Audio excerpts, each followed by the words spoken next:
Hey there, everybody. Welcome back to another episode of the Build Your Copywriting Business podcast. Hey there, Kate. Hello, hello. Hello.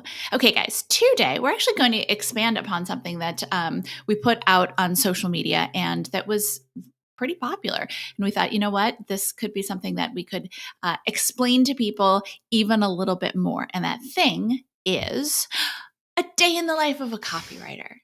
What does it look like? What can you expect? And all of that stuff. The sun's shining. The birds are always chirping. They're always rainbows.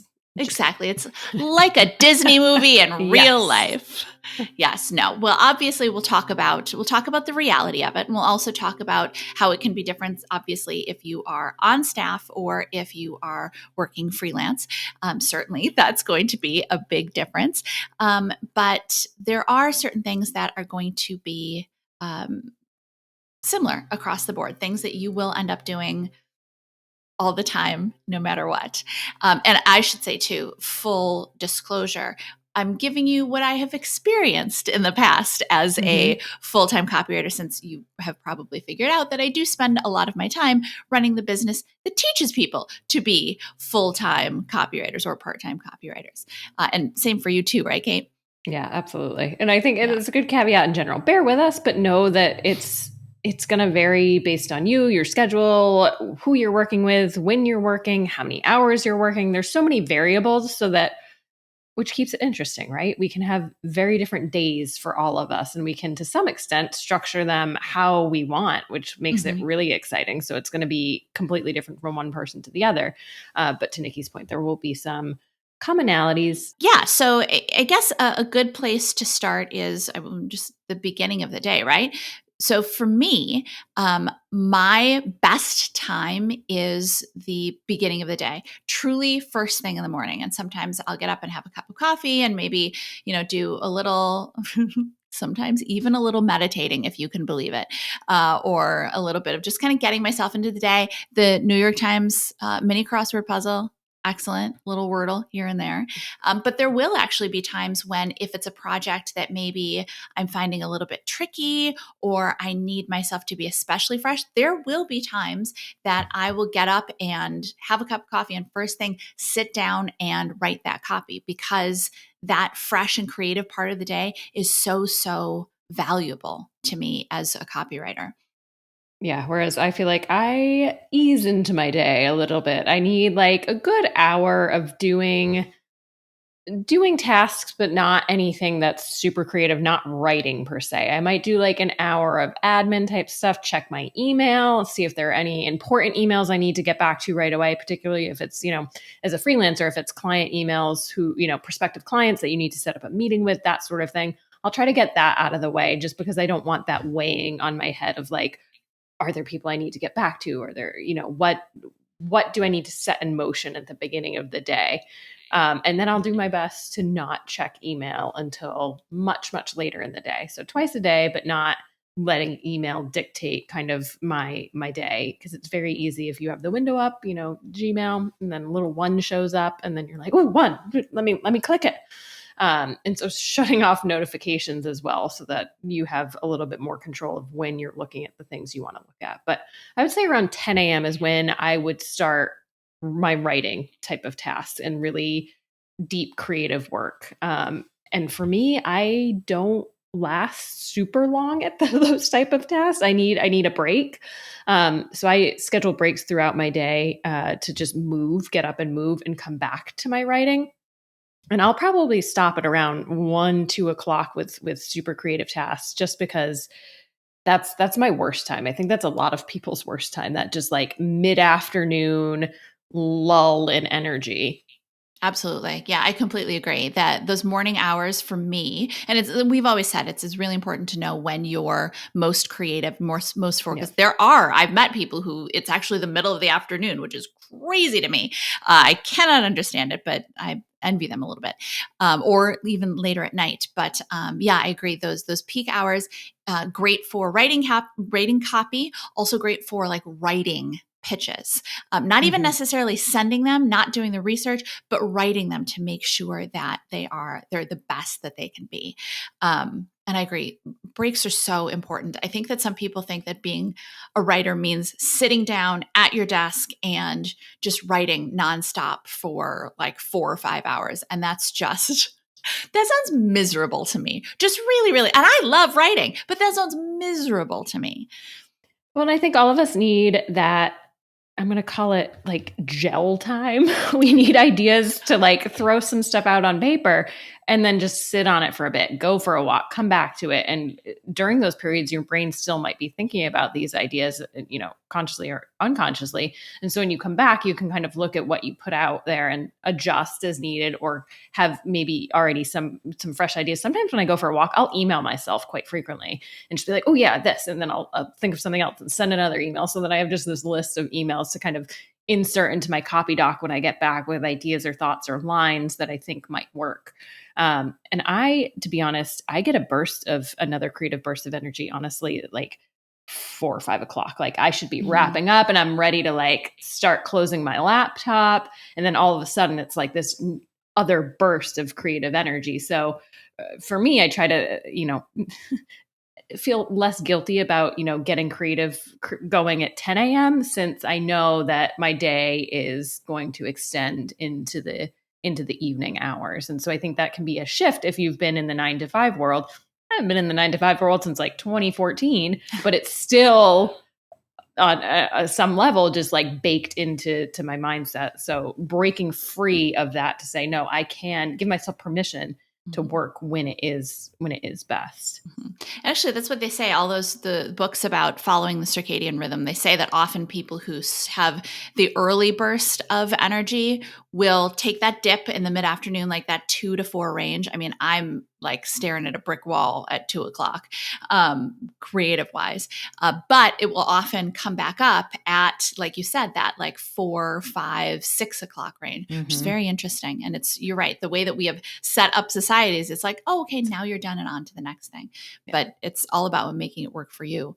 Yeah. And in that downtime, and not downtime because I'm still working, or if you want to or if you don't want to, but I will usually still be working during that time. That's a great time for me for client calls. Yep. It's a great time for checking emails again, following up on that kind of stuff, maybe doing some research for pitching. Even just adding new companies to my pitch list. That is the time that has to be more, I was going to say admin time, but that's not really client calls. I think it's either has to be admin in terms of activities I'm doing, or then I can interact. It's a good time for me to interact with other people. I've been so in my head for most of the day. It's a good time for me to kind of come up and have calls with people and collaborate during that time. Yeah, same. I try to batch my calls in the afternoon so that they're together and not creating those awkward blocks of like 20 and 30 minutes between calls it takes so long to get back into a task and then to switch into a call that it becomes wasted time. So as much as possible, I try to batch my client calls in that period too. The other thing I like during that period is to start projects, in the sense of I'm not going to be writing because I know I'm not at peak. I know I can't write great copy in those moments. But what I can do is outline my copy doc. I can just put some very low pressure writing, is what I like to call it. Like, just here's some ideas. Here's a brain dump. Here's crummy copy that I know is crummy, but I know it's the idea or kind of the theme I want to touch on, so that the next day I don't have a blank page. I have this basis for what I'm going to then start actually writing to. But it's like one of my favorite things, because it just, the pressure feels so much lower. It's not like I'm sitting down to write this email and I need to write this email. It's very much like, I'm going to see what comes out and whatever. It's not due. I'm not going to finish. I don't have the goal of finishing. So it becomes just such a fun way to get going. And which is why we recommend not setting deadlines like 24 hours later or doing day rates or anything like that, so that you don't have that pressure and you can have that time to have this be part of your process if that works for you. And it works really well for me. I think that's such a great tactic, because what you're doing basically is you're giving yourself momentum when you sit down the Yes, next day, right? You're not exactly. starting from scratch. You're not starting from zero. I forget which writer, might have been Hemingway. I feel like he said a lot of stuff. Said something about, like, you do the work, but don't do the work each day to get to the point that you end. Yes. It's end in the middle of what you're Yes. doing, so that you have that kind of momentum. You know where you're starting the next day. And that strikes me as a very similar tactic. Exactly. 100%. And I sometimes do it like wine time. If you're like, oh, I didn't get as much as I wanted to do, but I want to wrap up. Cause again, I like get that peak of creative energy again at like 6 o'clock. And I'm like, I'm done. The workday's done. So pour yourself a glass of wine. And then again, very low pressure of like, let me get out all my creative ideas that are still here and set myself up for, the next day to jump right in, which Just, be careful of wine time. In my very early days as a copywriter, I think I've told you this story, Kate, but I don't think I've admitted it on the podcast. But ooh, very early days as a copywriter, I was at home doing work in the evening. This was while I was on staff, so these were kind of bonus hours, doing a little extra work. But I was doing work in the evening, and it was flowing, and I was having wine, and I'm like, great, and I got it done, and I sent it through. And the next day they were like, great. So most of this is really great. As we get toward the end of the document, though, I think we're just like, maybe there were some words missing, or maybe like just stuff got cut off as you sent it through. And I looked at, and I swear to God, it didn't make any sense. The oh last, like, I no. think it was maybe a list of, I don't know, descriptions for something. And the last couple of them, and very sweet of them to be, and who It knew? was very But gentle they're like, feedback. Yeah. exactly, maybe something got cut off or Did something, you or send maybe the you wrong forgot version to. through? Exactly. Yeah. Did you forget to paste something? Yes, it was very kind of them. And it was, uh, the rest of it was very good work. But yeah, that's so, be careful about Pro wine tip, time. do not send Exactly. through copy during wine time. Yes, this is a Don't send through. good advice. Yes, exactly. Well, No that's enough. emails after 6. Yes. And that's another thing Hemingway said: write drunk, edit sober. I skipped I don't actually necessarily recommend writing drunk, but definitely edit, and definitely edit sober before you send it through Yes. to your boss or your client. Again, that was, little baby Lessons were copywriter learned. Nicki. Yes, exactly. You're Exactly. just so excited about that copy. Yeah. So excited to get it done. Yes, Yes. yeah. Yeah. So that's kind of maybe that's a good transition. Talking about working on staff as a copywriter, because I think that when we say things like, well, do your most creative stuff, anybody who's worked in an office can be like, my schedule does not belong to me. How am I supposed Yeah. to choose when I can do my most creative time? Yeah. Sure. Yeah. And yeah, you can. If it's a 9 to 5, typically you're there 9 to 5. But I would say, I think one of the things I wish I had learned sooner maybe was the still having that idea of when my key peak hours were, to then be able to better push back against meetings that are scheduled. So if you're in an office, you're likely working with a bigger team, and obviously organizing meetings becomes a challenge to some extent if you've got 5, 6, 7, however many people in a meeting. So sometimes you certainly can't be the one person who's like, oh, this works for all 8 of you, but not me, sorry. But I, to some extent, wish I had done that more, to say, here might, like, I need these 2 hours. I need at least these 2 hours, and blocked that off on my calendar, which I never did in an office. And I think giving myself that permission to do that would have been a lot more effective. And, there's still obviously 6 hours in the day that they could have scheduled meetings. So blocking out 2 hours doesn't feel like a big deal. Mm-hmm. Yeah. And I would say too that, especially if you're working for a creative director or a marketing director or something, they will likely get that. And you can Yeah. even run it by them and say, hey, this is the best time for me to get the most work done and the best quality work done. Obviously, the work I do throughout the day is going to also be good quality, but my best stuff is going to happen in these hours. Are you okay with me blocking this time off? And obviously, if there's something crazy that happens, or a big meeting or something, I can be flexible with that. But are you okay if generally I block this time off and this is my focus time? I think you would be very hard pressed to find, especially a creative director or marketing director, who wouldn't understand that and be like, yes, absolutely. Okay. Yeah, absolutely. And I remember when there was an agency I worked at, and the designer that I often worked with on projects, she would come into the office, I kid you not, at like sometime in the afternoon. Like I was getting ready to leave some days at like 4 p.m. and she'd be rolling in at 4 p.m. and work weird hours. And so we had to come up with a system of like, okay, our overlap is like maybe an hour every day. Let's get together, figure out what we need. She would get going on whatever the thing is. And then when I came in the next morning, kind of touch base and, if she left a note or whatever.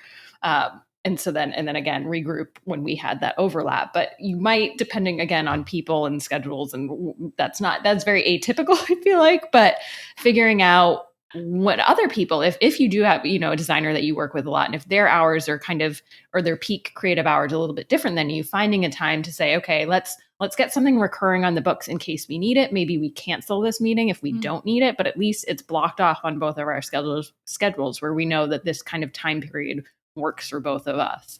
And just really communicating with all the people on your team. And, if the members change on project to project, just having those discussions and not being afraid to raise your hand and say, okay, hey, what could work for this project? Here's what I need. What do you need to do your best work? Mm-hmm. That's a great point. And of course, the nice thing about being in an office is that you can get up and go over and walk over to someone's desk and either, run ideas past them or ask them questions, or they can come over to you and do exactly the same thing. And sometimes that can be good because it's great to have that collaboration. Sometimes it's not so good because you need to as you're saying that, yourself. I'm like, oh, don't interrupt me. See, I used to love it, especially in the afternoons when I'm like, I'm already kind of loopy. I mean, in the afternoon, yeah, anyone could interrupt me, 1 to 2 p.m., please. Yeah. Well, and that's a good point too, not to get back to the morning hours, but to get back to the morning hours, I've seen some people put up signs like unavailable from X amount of time on the side of their cubicle, or they'll wear big headphones that indicates like, I'm busy. This is not the time for me. And they'll let their collaborators know that like, if I'm wearing the headphones, then it's not it. If it's emergency, absolutely. But if I'm wearing the headphones, I'm in the zone. Unfortunately, like earbuds, that kind of thing, don't do the same often. You'll start talking to someone and then only realize that they're wearing earbuds when they like turn their head or something. Mm-hmm. But the big headphones can be a good way to do it. Or just posting a sign or something like that, just to let people know that this is your focus time. Yeah. Yeah. Communication. Yeah, ask for what you need. Yeah. Exactly. And because there's so many more meetings, well, yeah, kind of, because you're collaborating with more people, right? So you're probably sitting down, there's the kickoff, right? So you're sitting down in the room with whoever is kicking it off. Maybe it's someone from product, maybe it's someone from marketing, and then there's you and the rest of the creative team or whoever is collaborating on it with you and going through it. So there's that. And then there's going to be a little time for you to work on it on your own, but you're also going to need some time to do some concepting with your creative partner, with your designer, maybe with the larger team if it's a bigger project. So that's going to be a meeting as well. A lot of fun, but a meeting as well. And then maybe there's a couple more opportunities to collaborate before you guys all look at the final project.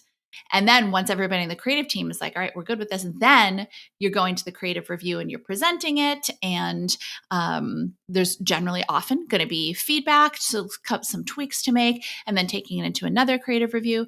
And I know that this can sound like, I'm like, oh my God, there's so many meetings. But don't forget that a lot of this collaboration is really fun, even for the introverts out there. I know it can be like, oh, I want to work with all those people. But remember that very shortly, they're not going to be brand new people.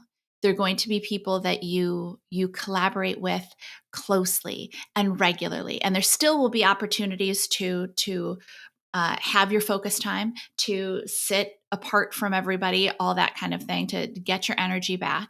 But I truly do genuinely miss collaborating with people on a project in an office. It's a lot of fun, and it's a great way to grow yourself as a professional and as a copywriter, to work with other people. Yeah. I'm coming over. That's it. You miss collaborating? I will be there in an hour. Kate's on her way. Oh, I feel like we should splice it in where you come up behind me. Yes. Boo. Amazing. Boo. It's a good reminder though, too, I think for freelancers too, it can be very easy to forget that we can create opportunities to collaborate as we need or want. That, it's easy to just work on the project and say, okay, I have these meetings with clients for the kickoff and the review and whatnot. But if there's information that you need, to reach out to, if you're collaborating with a designer remotely, to be like, hey, can we hop on a quick call? What's your schedule like today? I'd love to just share screen and get on the same page, because sometimes it's such a pain in the what to type out something that you could more easily explain on screen and just show someone. If you ever I find myself sometimes I'll start typing an email and I'm like, this is dumb. Someone's going to read this and not even to follow. And I'll just delete the email and say, okay, when can you hop on a call? When can we do a quick hangout? Whatever. Yeah. But not forgetting you have that option. Yeah. Well, and frankly, collaboration has come so far since I was trying to work with people remotely. Work with people who are in it, you know what I mean? Even just you can hop on a Zoom, share screen, but also then record it so that if there are any questions later, you can go back to the recording. And we are in a golden age of remote collaboration. And I know that sometimes, especially new copywriters are a little worried that I don't live near any big cities, or I live in a country far away from where my native speakers are, or whatever. It's collaboration. First of all, companies are so much more open to collaborating with people around the world than ever before. And point two, the flexibility and the technology makes it so much easier. Even just our team. We are talking to each other constantly, and we're on Zoom, and but I still have not met key members of our team yet in person, which absolutely blows my mind, because I feel so close to everyone on our team, but I still have not met some of them in person, and it's amazing to me. But it just also goes to show that you can still build really fantastic collaborations over Zoom. Yeah, absolutely. And the around the world aspect too, to think about, day in the life, if you're working with clients in the US and you're, for whatever reason, I'm going to use one of our students is in Belarus currently, I believe. So I'm going to use that as first thing that came to mind. But with the time zones, even when I worked in Germany for 4 years, I, again, set your boundaries, but I was taking calls just to, line up with some of my client key times that they had for meetings, taking calls at 9:30 at night. Of course, so I would stop. My day in the life looked very different when I was over there, where I would still start at around 10 a.m. And get going 10, maybe 11 some days. And I'd work till, 3, 4, and then I'd break for dinner. And then I'd maybe do a little more work, and it saved time for meetings in the evenings. But the schedule was definitely very different to accommodate those time zones. And so the same thing, if you're working freelance, depending where your clients are, again, set the boundaries that make sense for you. You don't have to take calls at 11 o'clock at night. You might bend that if it's absolute must. I worked with one client. I remember I was in Germany. Client was in the East Coast, but then client's client was in China. So you had to be somewhat flexible, because everyone was being flexible at that point to just make that work. But yeah, so your day could look, and if you're traveling while you're working too, then you're going to have to shift potentially what your day in the life looks like. Maybe you want to be out exploring all day and then work at night, and that's perfectly doable. Which is the beauty of this career, is the flexibility of it, and the flexibility to change what your day looks like, especially as a freelancer. Yeah, I think that's a really great point. We've kind of given you the day in the life, and we've given it the way that Kate and I tend to structure ours. Right. But it really, you can make your day in the life what works for you. And we just talked about full-time. If you're doing this part-time, it might be that Tuesday and Wednesday evenings are your writing nights, and Tuesday, Wednesday, writing nights, and Thursday is your client call night. Or maybe you take client calls during your lunch break at your full-time job, or something like I've that. done that before, for sure. I absolutely have too. Yes. And if it's on your free time, then Yeah. no. If it's truly your free time, then no boss should have a problem with that. If it's during working hours, that probably would be a little bit of an issue. But you can be flexible when you are. Well, I was going to say when you're part time, but anytime. One of the many great things about this career is that you can kind of figure out what works for you. And we would encourage you to do a little experimentation. Yeah. If you're like, you know what, I always do my creative work in the morning. Let me try doing it in the evening, or let me try in the afternoon. You could discover that you've been trying to force fit yourself into the morning hours, when it turns out you are one of the people who's just really, really good in the afternoon, or middle of the day, whenever. But experiment to figure out what works best for you, as long as you are delivering the best quality copy that you can to your clients, as long as you are responding to them in a timely manner. I would say never make them wait more than 24 hours in a business week. Ideally, within the day would be a great time to get back to them via email.